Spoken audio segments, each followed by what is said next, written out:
Hello everyone, very good morning to all. So आज हम एक नहीं दो केस करेंगे, दो डायबिटीज़ के केस करेंगे।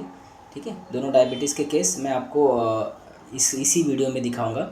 ठीक है, थोड़ा शॉर्ट करके मैं आपको बताऊंगा पेशेंट के वर्जन और डोजेस मैंने कैसे दिए उसको। और दोनों की डायबिटीज़ मतलब दवा उन्होंने स्टार्ट नहीं की थी। And they both are medical field, मतलब मेडिकल फील्ड से दोनों बिलोंग किया था और दोनों ने मेडिसिन स्टार्ट नहीं किया था। और मैं हम होम्योपैथी मेडिसिन देने के बाद उनका शुगर लेवल कंट्रोल में आ गया ठीक है, जो कंटिन्यूसली हायर साइड रहता था। सो वीडियो लास्ट तक देखिए क्योंकि ये दो केस है, मैं आपको बताऊंगा दोनों केस। तो पहला केस करते हैं एक डॉक्टर साहब का जो एक मेडिकल कॉलेज में ये हैं और डॉक्टर भी हैं। सो उनका मुझे फ़ोन आया कि सर मुझे मेरा डायबिटीज़ जो है ना वो मेरा 200 खाने के बाद 230 240 तक रहता है। और खाने के पहले मैं कभी करता हूँ देखो 60 70 170 160 के आसपास रहता है।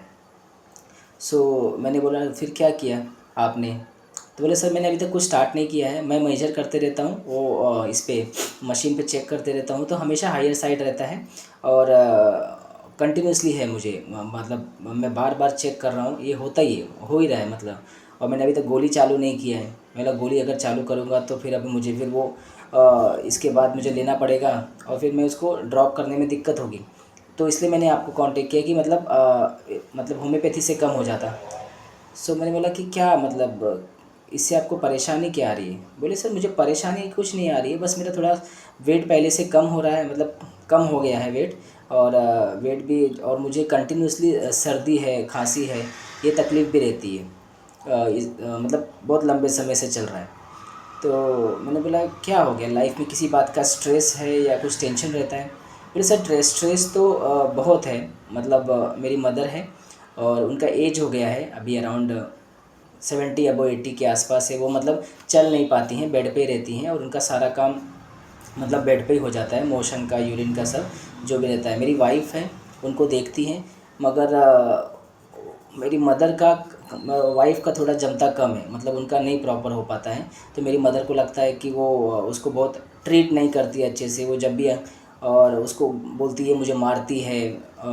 मतलब मेरी मदर बोलती है कि मुझे मारती है, मुझे खिलाती नहीं है, मुझे कुछ करती नहीं है, तो इसलिए वो मदर उसको नहीं बोलती ज़्यादा। ठीक है, वो सब कुछ मुझे बोलती है, मतलब मैं घर जाऊंगा तो मुझे बहुत टेंशन रहता है कि उसका फिर वो उसको चेंज करना, उसका मोशन का, उसका यूरिन का। मेरे को मैं जैसे ही क्लिनिक से या कॉलेज से घर जाता हूँ तो वो उसका चालू हो जाता है, अरे आज इसने ऐसा किया, आज उसने वैसा किया, मुझे ये नहीं दिया, मुझे वो नहीं दिया। जबकि इसमें ज़्यादा सच्चाई नहीं रहती है, थोड़ा बहुत रहेगा मगर बहुत सच्चाई नहीं। पर मदर को ऐसा लगता है कि वो उसके साथ ट्रीट अच्छा नहीं करती है, वो बार बार वही चीज़ दोहराती रहती है। तो मैं पूरा काम से थक हो के आता हूँ, फिर अपनी मदर का करना मुझे, फिर वो करता हूँ, उनका चेंज करना, उनको पॉट देना, और ये सब उसको नहीं बोलती है मेरी मदर, क्योंकि उसको लगता है वो उसको मारेगी।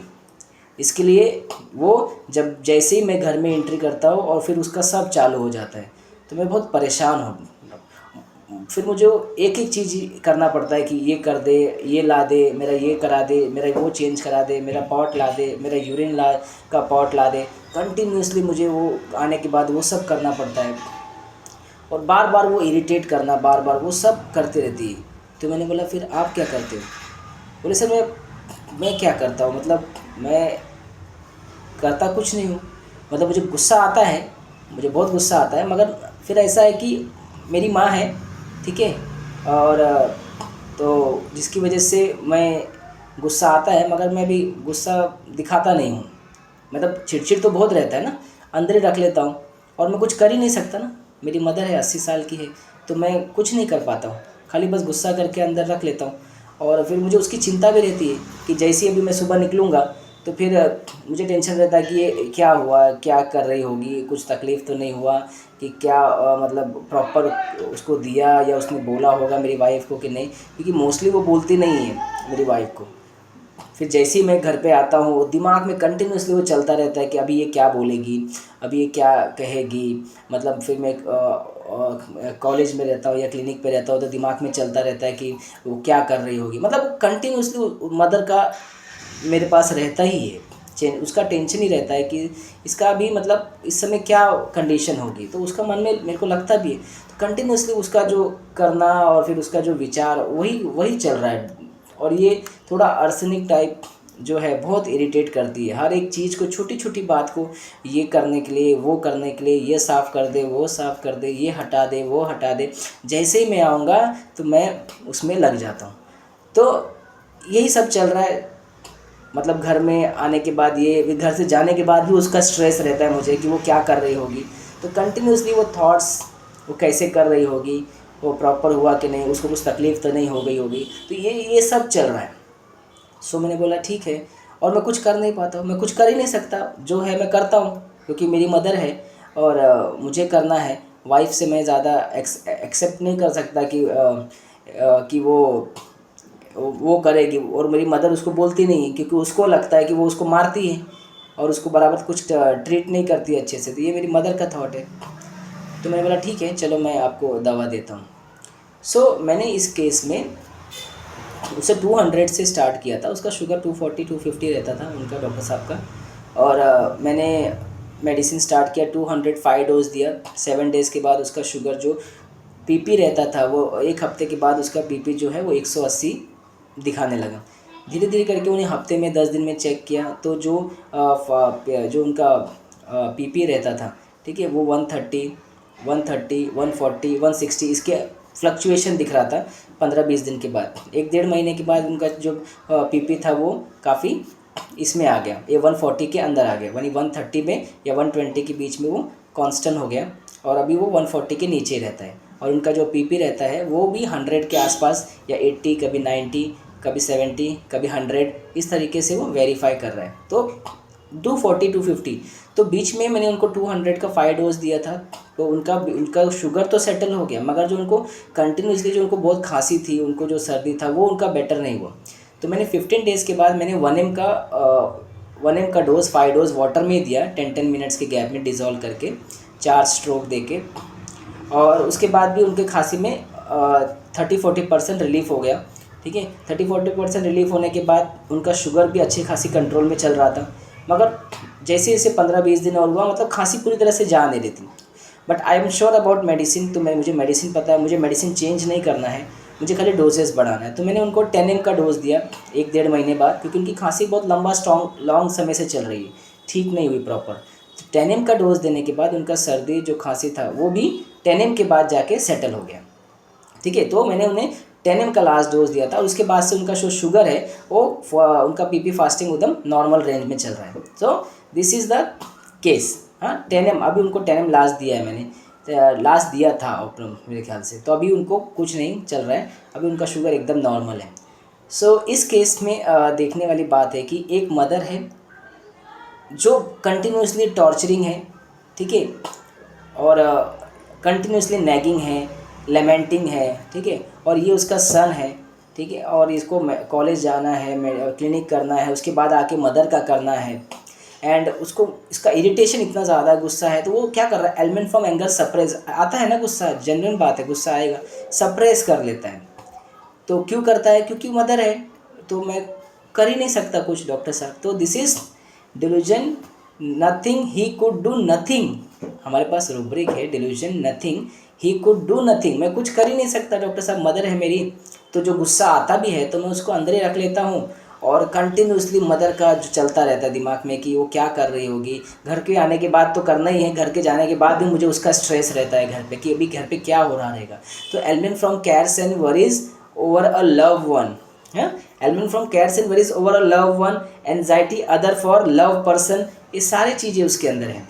तो इसमें सिर्फ 2 ही मेडिसिन है, element from cares and worries love one. एक तो घर पे आने के बाद तो करता है, घर से जाने के बाद भी दिमाग में उनका स्ट्रेस, उसका विचार, वो क्या कर रही होगी, कैसे कर रही होगी, कैसे मैनेज कर रही होगी, उसको कुछ तकलीफ तो नहीं हुई रहेगी, ये सारे थॉट्स चलते हैं, ठीक है।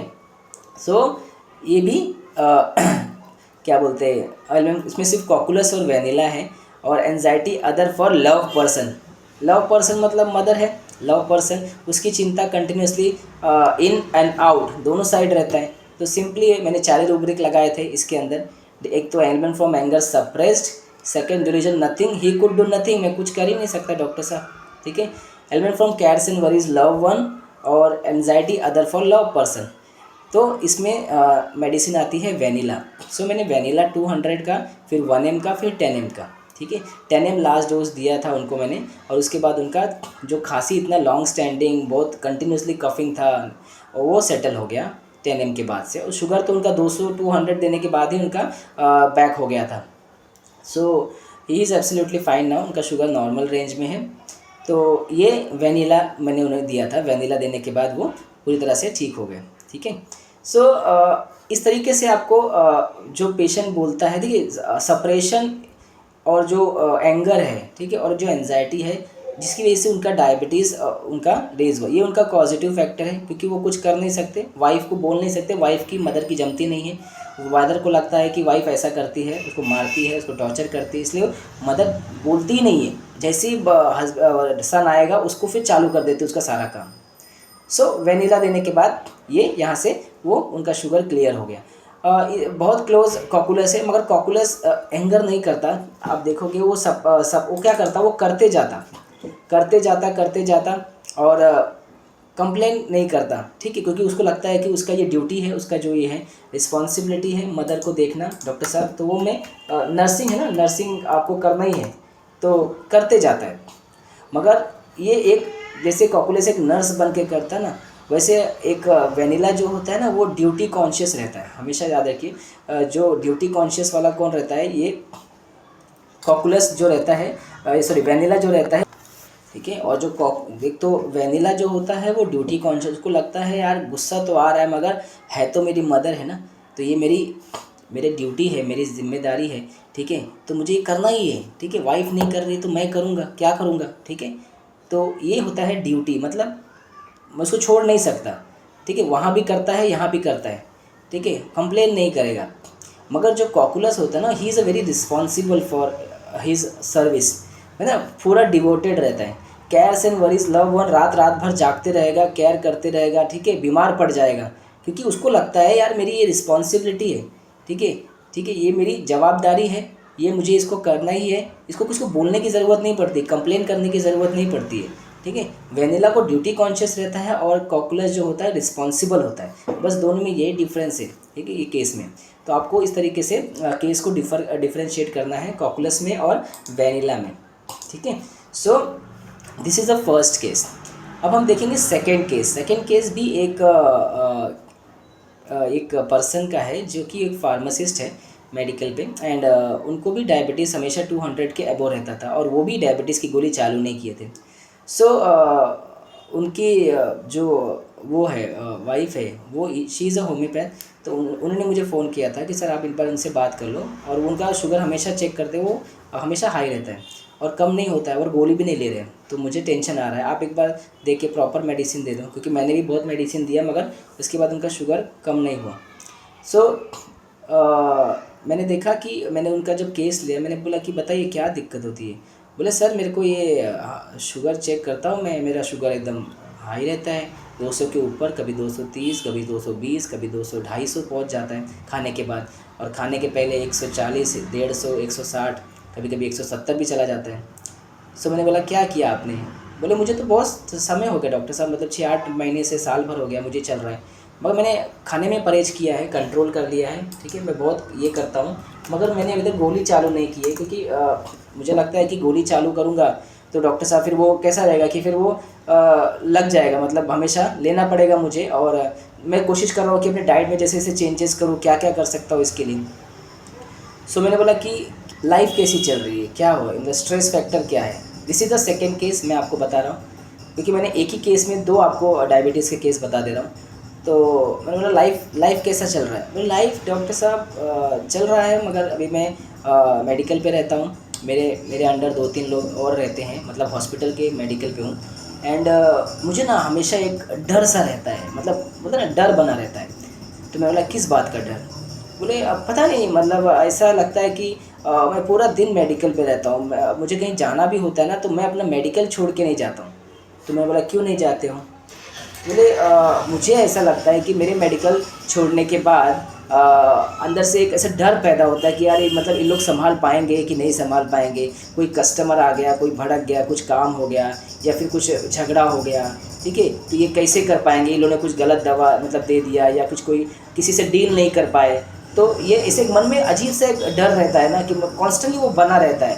तो ये डर की वजह से मैं मेडिकल छोड़ता नहीं हूँ कि मैं कंटिन्यूसली मेडिकल करता हूँ। मुझे जाना भी रहता है तो मैं अवॉइड करता हूँ या किसी और को भेजता हूँ वो काम के लिए, ठीक है। मोस्टली मैं मेडिकल प्रीफर करता हूँ कि मैं ही देखूँ, जबकि मुझे पता है कि मेरे तीनों ट्रेंड हैं और वो तीनों आराम से हैंडल कर लेंगे। फिर कभी कभी लगता है इनको दे दूँ, मतलब इनके हाथे सौंप के चला जाऊँ और चला जाऊँ, फिर उसके बाद इन लोग संभालेंगे, कोई दिक्कत नहीं है। एक बार इनको मतलब दूंगा नहीं तो मुझे पता भी कैसे चलेगा ना डॉक्टर साहब कि मुझे पता है। तो ये मेरे मन में ऐसे अलग बार बार ये थॉट्स आते हैं। एक बार ऐसा लगता है कि इनको दे दूँ, इनको संभालने दे दूँ, और ये लोग अभी बहुत ट्रेंड हो चुके हैं और आज तक कोई गलती किया नहीं है और ऐसा कुछ होने वाला भी नहीं है। फिर भी अचानक से मेरे मन में वो डर बना रहता है कि यार कभी कुछ ऐसा हो गया तो ये लोग नहीं संभाल पाएंगे या कस्टमर नहीं डील कर पाएंगे, कोई ऐसा कोई गुस्से वाला आ गया या कुछ हो गया इनके हाथ से। तो कंटिन्यूसली मेरे अंदर जो एक इनसिक्योरिटी फीलिंग रहती है ना डॉक्टर साहब, वो हमेशा बना रहता है, ठीक है।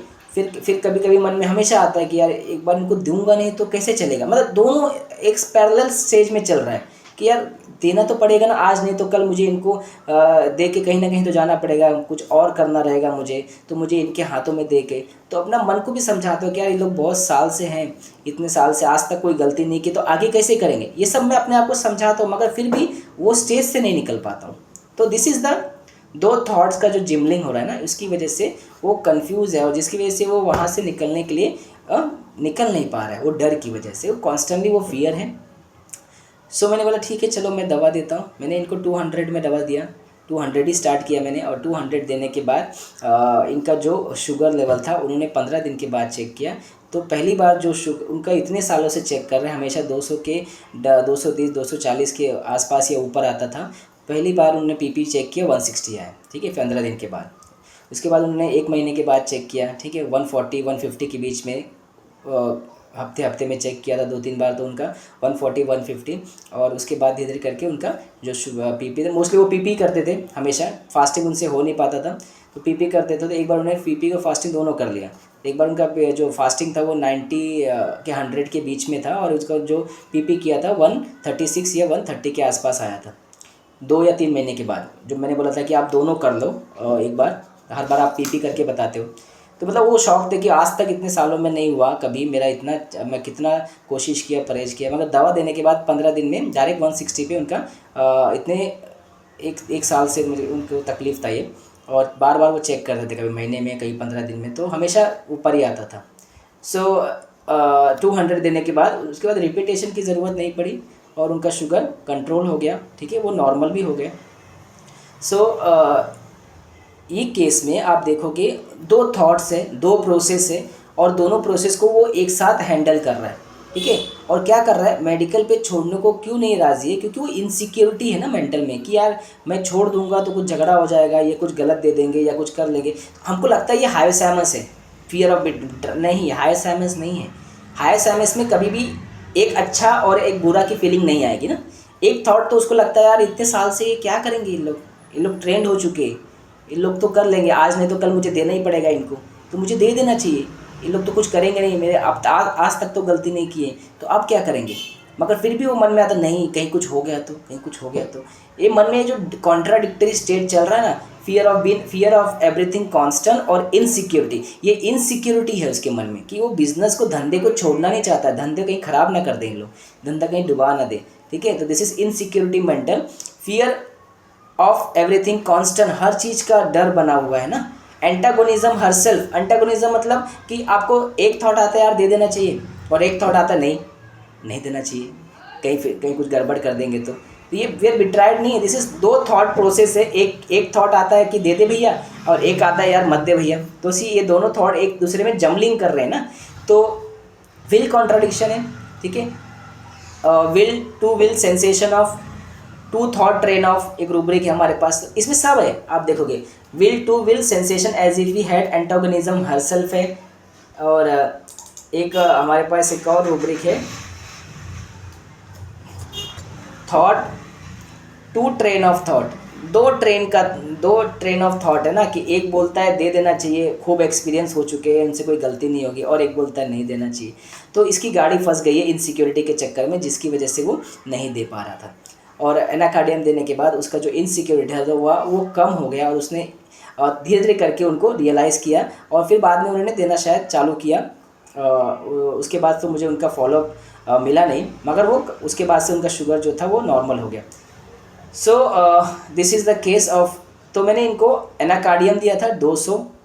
रूब्रिक्स मैंने आपको बता दिया कि क्या लिया मैंने, इनसिक्योरिटी मेंटल, इनसिक्योरिटी मतलब सिक्योर फील नहीं करते थे, मेडिकल छोड़ के जाना इज़ नॉट, इनके अंदर इनसिक्योरिटी होती थी कि वो छोड़ के कैसे जाएंगे ना, तो मेंटल में इनसिक्योरिटी है ना, धंधे का लॉस कर देंगे, झगड़ा हो जाएगा, कुछ कर लेंगे, वो कांस्टेंट फियर है। तो fear of everything constant, antagonism herself, और will to will sensation as if we had, और thought to train of thought, ये सारे रूब्रिक्स आप एनाकार्डियम की हैं। तो एनाकार्डियम देने के बाद वो उनका जो डायबिटीज़ था जो कम नहीं हो रहा था वो कम हो गया, और उन्होंने दवा, और दोनों जो मैंने पेशेंट बताए हैं, ठीक है, वो दोनों डायबिटीज़ के जो उन्होंने दवा स्टार्ट नहीं किया था। इसके बाद में जो बताऊंगा केसेस आपको, वो डायबिटीज़ की मेडिसिन स्टार्ट कर मतलब किए 5 साल हो गए और भी लंबे समय से, उसके बाद उनको डायबिटीज़ कैसे मैंने उनको टैपर किया, फिर मैं वो बताऊंगा आपको, जैसे मैं नेक्स्ट वीडियो डालूंगा। So this is the 2 case of, एक तो वैनिला जिसको मैंने 200 से स्टार्ट किया था, 10 m तक मैंने दिया बिकॉज ऑफ एक्यूट कंप्लेन उसमें बहुत ज़्यादा था, और एक सेकेंड केस इज़ एनाकार्डियम जिसको मैंने 200 दिया था, उसके बाद उनको रिपीटेशन की ज़रूरत नहीं पड़ी। So this is the case of 2 diabetics patient. Thank you so much, हम नेक्स्ट वीडियो में जल्दी मिलेंगे।